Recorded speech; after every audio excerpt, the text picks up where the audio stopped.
Dani ഞാൻ വരാം. M A Nishad നമുക്കൊപ്പം ചേരുന്നുണ്ട്, സംവിധായകൻ. ശ്രീ നിഷാദ്, നമുക്ക് അമ്മയിൽ നമ്മളെല്ലാവരും പുറമെ നിന്ന് കാണുന്നത്, താങ്കൾ സിനിമയിലുള്ള വ്യക്തി കൂടിയാണ്, എങ്കിലും ഈ അമ്മ സംഘടനയിൽ ഒരു മാറ്റമുണ്ടായപ്പോൾ, ഒരു വനിതാ നേതൃത്വം വന്നപ്പോൾ കൂടുതൽ പ്രതീക്ഷകൾ നമുക്കുണ്ടായിരുന്നു. ഇപ്പോൾ പരാതിക്കാരായി വരുന്നത് 2 വനിതകളാണ്.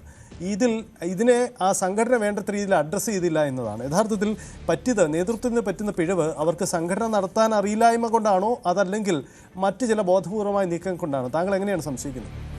അതായത് അഡ്രസ്സ് ചെയ്യേണ്ട വിഷയങ്ങൾ അഡ്രസ്സ് ചെയ്യുക തന്നെ വേണം. കാര്യം അതിപ്പം തീർച്ചയായിട്ടും ഞാൻ ഉൾപ്പെടെയുള്ള ആളുകൾ ഇതുവരെ വനിതകൾ അതിന്റെ തലപ്പത്ത് വന്നതിൽ വളരെയേറെ ശ്ലാഘിക്കുകയും അതിനെ പ്രോത്സാഹിപ്പിക്കുകയും ചെയ്തതാണ്. പക്ഷേ ഇതിലൊരു വിഷയം ഈ സമീപ കാലത്ത് നടക്കുന്നത് ഒരു വ്യക്തിയെ കൊണ്ടാണ് ഏറ്റവും കൂടുതൽ പ്രശ്നങ്ങൾ ഉണ്ടായിരിക്കുന്നത്. ഇപ്പൊ ഈ ടിനി ടോം എന്ന് പറഞ്ഞ അയാളൊരു മിമിക്രി ആർട്ടിസ്റ്റ്, അദ്ദേഹം അമ്മയില് ഒരു എക്സിക്യൂട്ടീവ് മെമ്പറാണ്.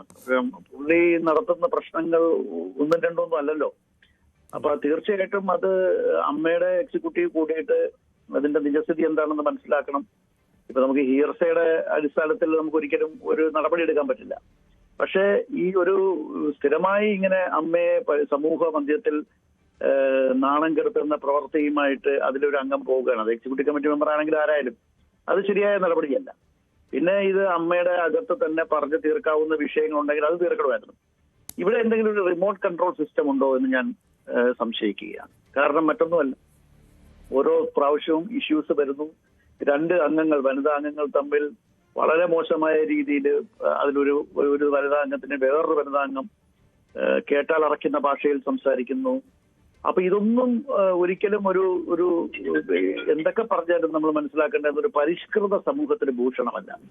അതുകൊണ്ട് കലാകാരന്മാരുടെ സംഘടനയിൽ കലാകാരികളായാലും ശരി, കലാകാരന്മാരായാലും കുറച്ചുകൂടി മിതത്വം പാലിക്കണമെന്ന ഒരു അഭിപ്രായം എനിക്കുണ്ട്.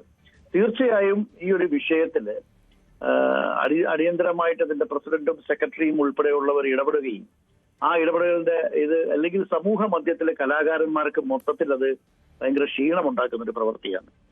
അത് ഈ തലപ്പത്തിരിക്കുന്നവരെ കഴിവില്ലാത്തവരൊന്നും ഒരു അഭിപ്രായം എനിക്കില്ല. കഴിവുള്ളവരുണ്ട്. അവർ ഇന്നലെ തന്നെ ഒരു ഐ ടെസ്റ്റിംഗ് ക്യാമ്പ് നടത്തി ഒരുപാട് പേർക്ക് സാമൂഹിക പ്രതിബദ്ധതയോടുള്ള ഒരുപാട് വിഷയങ്ങൾ അവർ ചെയ്യുന്നുണ്ട്. അപ്പൊ അതൊന്നുമല്ല, അതൊരു കൂട്ടായ്മയാണ്. അതിനകത്ത് പിന്നെ പ്രവർത്തിക്കുന്നവരൊക്കെ കഴിവുള്ളവരാണ്. പക്ഷെ ഈ ഒരു വ്യക്തിയുടെ കാര്യങ്ങൾ കൊണ്ട് ഇപ്പൊ തന്നെ അൻസിബ മാത്രമല്ല, നീനാക്കുറുപ്പ് ഇപ്പൊ പരാതി കൊടുത്തിരിക്കുകയാണ്. അത് എന്തുകൊണ്ടാണ് ഈ ആളുടെ അടുത്ത് മാത്രം? അയാളൊരു ഔട്ട്സ്പോക്കൺ ആണ്. അയാളെ സംബന്ധിച്ചിടത്തോളം അയാള് ഒരു പലപ്പോഴും എനിക്ക് തോന്നിയിട്ടുള്ളത് വ്യക്തിപരമായിട്ട് അയാളൊരു ചീഫ് എക്സിബിഷനിസ്റ്റ് ആണെന്ന് എനിക്ക് തോന്നിയിട്ടുണ്ട്. പക്ഷെ ഒരു സംഘടനയുടെ ഒരു ഉത്തരവാദിത്തപ്പെട്ട ഒരു സ്ഥാനത്തിരിക്കുമ്പോൾ തീർച്ചയായിട്ടും അയാളുടെ മിതത്വം പാലിക്കണം. അയാളുടെ വാക്കുകളിലും പ്രവർത്തികളിലും അയാളുടെ ബോഡി ലാംഗ്വേജിലും ഒക്കെ ഒരു മിതത്വം പാലിക്കണം എന്നൊരു അഭിപ്രായം എനിക്കുണ്ട്. ഒരു കാര്യം കൂടി, ഈ പുതിയ നേതൃത്വം വന്നപ്പോൾ പഴയ ഈ അതിജീവിത പോലെയുള്ള അന്നത്തെ ആ കാലഘട്ടത്തിൽ മാറ്റി നിർത്തപ്പെട്ടവരെ തിരികെ കൊണ്ടുവരുന്നൊരു പ്രഖ്യാപനം ഉണ്ടായിരുന്നു. പക്ഷേ അത് അങ്ങനത്തെ ഒരു ആലോചനകളൊക്കെ വേണ്ടേ? കാര്യം സ്ത്രീകൾക്ക് വേണ്ടി ഒരു ഭരണസമിതി വന്നിരിക്കുകയാണ് അല്ലെ? സ്ത്രീകളാണ് അതിന്റെ തലപ്പത്തിരിക്കുന്നത്. അപ്പൊ സ്വാഭാവികമായിട്ടും അത്തരം കാര്യങ്ങളൊക്കെ അവരുമായിട്ട് അതിജീവിതയെ ഉൾപ്പെടെ ഉള്ളവരുമായിട്ട് അല്ലെങ്കിൽ ആ സംഘടന അവരെയൊക്കെ വിശ്വാസ്യതയിൽ ഏർപ്പെടുത്തുകൊണ്ട് പിന്നെ അവരെ തിരിച്ച് സംഘടനയിൽ കൊണ്ടുവരും. അത് കൊണ്ടുവരാൻ ഇവര് അഡിക്വേറ്റ് സ്റ്റെപ്സ് എടുക്കുമെന്നാണ് ഞാൻ നമ്മുടെ വിഷയം അതല്ല. നമ്മുടെ വിഷയം എന്ന് പറഞ്ഞാൽ ഇന്ന് കേരള സമൂഹത്തിന്റെ മുമ്പിൽ മുഖം നഷ്ടപ്പോലെ ഒരു സംഘടനയെ നിർത്തിയിട്ടുണ്ടെങ്കിൽ, ആരാണ് അവരെ പിന്നെ മഴയത്ത് നിർത്തിയിട്ടുണ്ടെങ്കിൽ അതിന്റെ ഒരു ഉത്തരവാദിത്വം മിസ്റ്റർ ടിനി ടോമിനില്ലേ എന്ന് ഞാൻ സംശയിക്കുകയാണ്. കാരണം ടിനി ടോം എന്ന് പറയുന്ന ഒരു വ്യക്തി, ആ വ്യക്തി കാരണം ഇപ്പോൾ ഉണ്ടായിരിക്കുന്ന വിഷയം 1 അല്ല 2 പിന്നെ പരാതികളാണ് വന്നിരിക്കുന്നത്. ഒരു പരാതി ഇയർസെ ആണെങ്കിൽ മറ്റേ പരാതി രേഖാമൂലം കൊടുത്തിരിക്കുകയാണ്. നീനാക്കുറുപ്പിന്റെ പരാതി രേഖാമൂലം ഒരു സ്ത്രീ കൊടുത്തിരിക്കുകയാണ്. അപ്പൊ തീർച്ചയായിട്ടും സംഘടനയിൽ അതിനൊരു തീരുമാനം ഉണ്ടായില്ലെങ്കിൽ അവർ പുറത്തു കൊടുത്തു കഴിഞ്ഞാൽ അതിന്റെ ഒരു പ്രത്യാഘാതം എന്താണെന്ന് നമുക്ക് ഊഹിക്കാവുന്നതേ ഉള്ളൂ അല്ലെ? അപ്പൊ ചങ്ങലക്കിടണം ഈ ടിനി ടോമിനെ എന്നുള്ളതാണ് എനിക്ക് പറയാനുള്ളത്.